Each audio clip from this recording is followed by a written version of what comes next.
जय श्री कृष्णा।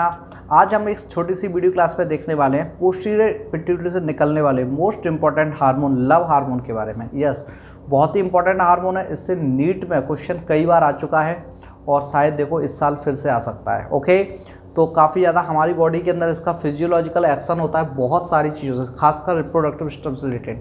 तो देखते हैं इस हार्मोन के क्या क्या रोल्स हैं और क्या क्या इसके रियल नेम्स हैं। तो पोस्टीरियर पिट्यूटरी जो होती है ना, उससे हमारे 2 टाइप के हार्मोन्स निकलते हैं। एक तो निकलता है ADH hormone, anti diuretic hormone. दूसरा निकलता है ऑक्सीटोसिन हार्मोन, ऑक्सीटोसिन हार्मोन। ठीक है ना।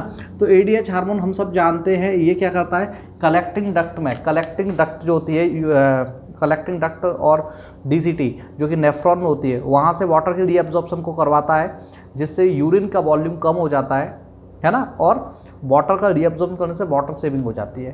ये इसका काम होता है एडीएच का, है ना। इसलिए इसको एंटी डायूरेटिक हार्मोन कहते हैं, इसे बेजोप्रेसिन भी कहते हैं। ठीक है ना। ये ब्लड प्रेशर को बढ़ाता है। ओके, ब्लड वेसल्स में कॉम्प्रेशन करके। तो इसको हम लोग प्रीवियस वीडियो में देख चुके हैं। अब आज हमारी बारी है इसको देखने की, पोस्टीरियर पिट्यूटरी से निकलने वाले second most important hormone oxytocin. Oxytocin का दूसरा नाम पिटोसिन भी होता है और इसका एक और इम्पॉर्टेंट नेम होता है love hormone. Yes, love hormone. इसको लव हार्मोन क्यों कहते हैं इसको भी समझेंगे और इसके पूरे के पूरे फिजियोलॉजिकल एक्शंस क्या हैं उनको भी समझेंगे। पहले हम बात करते हैं इसकी फिजियोलॉजिकल एक्शंस की, जो कि काफ़ी ज़्यादा इंपॉर्टेंट होते हैं। फिजियोलॉजिकल एक्शन में बात करें पहले ऑक्सीटोसिन। तो ऑक्सीटोसिन का जो काम होता है ना, ये जहाँ जहाँ जाता है वहाँ वहाँ कंप्रेशन करवाता है, कंप्रेशन करवाता है, कंप्रेशन करवाता है, कंप्रेशन करवाता है ऑक्सीटोसिन। याद रखना, ऐसे याद रखेंगे अपन। ठीक है ना। तो जैसे सबसे पहले बात करें तो इसको पार्चुराइजिंग हार्मोन भी बोलते हैं, मतलब कि ये डिलीवरी करवाता है, डिलीवरी करवाता है। यस, जब फीमेल में प्रेगनेंसी होती है और प्रेगनेंसी में जो हमारा यूट्रस होता है, यूट्रस में क्या होती है, इनवॉलंटरी मसल्स होती है। उन इनवॉलंटरी मसल्स में कॉन्ट्रैक्शन करवाता है। उससे क्या होता है, लेबर पेन होता है। उससे क्या होता है, लेबर पेन, जिसको प्रसव पीड़ा भी बोलते हैं। और उस लेबर पेन से बेबी क्या है, बाहर आना स्टार्ट होता है। ठीक है ना। जो डिलीवरी के टाइम पे मेन जो पेन होता है वो इसी हार्मोन के वजह से होता है। इस हार्मोन के लेवल उस टाइम पे बढ़ा हुआ होता है। ठीक है ना। उससे क्या होता है, लेबर पेन होता है। अब मान लो किसी फीमेल को लेबर पेन नहीं हो रहा है तो क्या करेंगे, अच्छी बात है, दर्द कम है, अच्छी बात है, नहीं, ऊपर से देते हैं, ऊपर से इंजेक्टेबल फॉर्म में ऑक्सीटोसिन हम देते हैं जिससे पेन हो। और उस पेन से क्या होगा, यूट्रस की जो इनवॉलंटरी मसल्स हैं उनमें कॉन्ट्रैक्शन होंगे और बेबी जो है डिलीवर होगा, बाहर होगा। ओके, तो एक पहला इसका काम ही होता है। दूसरे काम की बात करूँ तो बेटा थोड़ा सा आप ध्यान से समझिएगा इस चीज़ को। जो सेक्सुअल इंटरकोर्स होता है उसमें ये सीमन को अंदर की तरफ खिंचवाता है। उस टाइम पे ये अपोजिट डायरेक्शन में फीमेल के यूट्रस के अंदर कॉन्ट्रैक्शन करवाता है, जिससे क्या होता है, सीमन जो होता है अंदर की तरफ नेगेटिव प्रेशर से आता है और फैलोपियन ट्यूब तक पहुंचाने में इसका रोल होता है, जिससे कि स्पर्म और ओवम मिल सके और नया जाइगोट बन सके। तो ये भी एक इम्पॉर्टेंट फैक्टर है, इसका याद रखेंगे।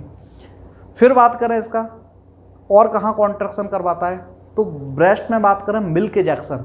मिल्क इजेक्शन में मायोएपिथेलियल सेल्स होती है। कौन सी सेल्स होती हैं, मायोएपिथेलियल सेल्स,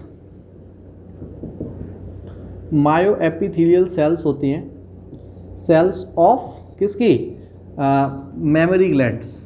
मेमरी ग्लैंड्स के अंदर एल्व्यूलाई होती है, प्रॉपर्ली उनकी एल्व्यूलाई की, उनमें क्या करवाता है, कॉन्ट्रैक्शन करवाता है, कॉन्ट्रैक्शन करवाता है। उससे क्या होता है, उससे मिल्क इजेक्शन होता है, मिल्क इजेक्शन को ये इजी करता है। तो ये बात याद रखेंगे। ठीक है ना। मिल्क इजेक्शन से रिलेटेड मैंने आपको वैसे 4 हार्मोन बता चुका हूँ पहले ही। Progesterone, oestrogen. Progesterone, oestrogen breast जो होते हैं या मेमरी ग्लैंड्स होते हैं उनके डेवलपमेंट के लिए रिस्पॉन्सिबल होते हैं। प्रोलैक्टिन होता है थर्ड हार्मोन, जो कि मिल्क फॉर्मेशन के लिए रिस्पॉन्सिबल होता है, और मिल्क इजेक्शन के लिए रिस्पॉन्सिबल ऑक्सीटोसिन होता है। मतलब ये जहाँ जाता है वहाँ पे क्या करता है, कॉन्ट्रैक्शन करता है। कॉन्ट्रैक्शन से जो कर सकता है वो करता है। जो बर्ड्स होते हैं उनमें एग लेइंग होता है, अंडे देते हैं, तो अंडे देने की जो प्रोसेस होती है उसमें भी कॉन्ट्रैक्शन की जरूरत होती है। तो ये एग लेइंग में हेल्पफुल है, याद रखेंगे। ठीक है ना। तो ऐसे और भी इसके रोल्स हैं, बट सबसे इंपॉर्टेंट रोल्स हैं वो मैंने आपको बताए कि milk ejection, sexual intercourse, parturition hormone delivery करवाता है, एग लेइंग, ये इसके बहुत इंपॉर्टेंट रोल है। जैसे कि गाय भैंस होती है तो वो मान लो दूध कम दे रही हैं, तो उनमें जो इंजेक्शन लगाया जाता है ना वो भी ऑक्सीटोसिन का लगवाते हैं। उससे क्या होता है कि वो लोग जो है ना मिल्क इंजेक्शन नहीं कर रही हैं तो वो करने लग जाती है ऑक्सीटोसिन का। यस, यहीं से कॉन्सेप्ट आता है लव हार्मोन का। इसको लव हार्मोन क्यों कहते हैं, ये बहुत इंपॉर्टेंट बात है, ठीक है ना। ये गाय भैंस की बात से लिंक करेंगे हम लोग, ठीक है ना। क्या होता है, गाय अपना दूध किसके लिए बचा के रखती है, अपने बच्चे के लिए, लेकिन इंसान क्या करता है, उसको अपने फ़ायदे के लिए निकालने की कोशिश करता है। तो क्या होता है, गाय की जो ममता है अपने बच्चे के लिए, जो प्यार है, वो उस प्यार की वजह से ये हार्मोन, मतलब जब बच्चे के प्रति प्यार होता है ना तब ये हार्मोन रिलीज़ होता है। प्यार से हार्मोन रिलीज़ होता है तो उससे क्या होता है, मिल्क इंजेक्शन होता है। गाय जानती है कि ये जो दूध हम निकाल रहे हैं वो उसका बच्चा नहीं पिएगा, ये कोई और ले जा रहा है, इसलिए उसके अंदर वो प्यार नहीं होता, वो ममता नहीं होती, इसलिए उसके अंदर ऑक्सीटोसिन हार्मोन का लेवल कम होता है और उसको बोलते हैं कि मिल्क लॉक हो गया, आ नहीं रहा है। तो फिर ऊपर से इंसान ये हैवानियत का काम करता है कि ऊपर से है ना ऑक्सीटोसिन का इंजेक्शन दे देना, और ऑक्सीटोसिन का इंजेक्शन देते हैं। इसका एक दूसरा आप फॉर्म ऐसे समझिए, आपने देखा होगा रूरल एरियाज़ में कि लोग जब गाय भैंस दूध नहीं देती तो थोड़ी देर के लिए उसके जो बच्चा होता है उसको है ना दूध पीने के लिए छोड़ देते हैं। तो उससे क्या होता है, गाय को उसके प्रति प्यार आता है और वो है ना मिल्क को रिलीज़ कर देती है, मिल्क को रिलीज़ कर देती है, फिर उस बच्चे को छुड़ा लेते हैं और फिर दूध निकाल लेते हैं। तो इससे आपको क्या सीखना है, ये क्या है, जो प्यार वाला हार्मोन है, जो रियल लव है, जो रियल लव होता है, जो माँ की ममता होती है, वो चीज़ इसमें आती है, इसलिए इसको लव हार्मोन नाम भी दिया जाता है। इसके अलावा और भी टाइप के जो प्यार से रिलेटेड चीज़ें हैं, जैसे कि माँ बेटे के अलावा और भी फैमिली मेम्बर्स के साथ में जो हमें प्यार होता है, उन सारी चीज़ों से रिलेटेड जो सॉफ्टनेस होती है अपने लोगों के लिए, वो सारे के सारे प्यार भी इसी हार्मोन के ऊपर रिस्पॉन्सिबल होते हैं। ये मेल्स में भी होता है, फीमेल्स में भी होता है, और मेल के अंदर भी ये लव हार्मोन का काम बहुत ही अच्छे से करता है। तो स्टूडेंट्स, आप इस कॉन्सेप्ट को जरूर याद रखेंगे, काफ़ी इंपॉर्टेंट कॉन्सेप्ट है, इस पर नीट में क्वेश्चंस आ सकते हैं। ओके स्टूडेंट, ADH वाले वीडियो को भी आप कंप्लीट कीजिएगा जिससे कि आपका कंप्लीट पोस्टीरियर ग्लैंड कंप्लीट रहे। ओके स्टूडेंट्स, मिलते हैं फिर नेक्स्ट वीडियो में। Thank you.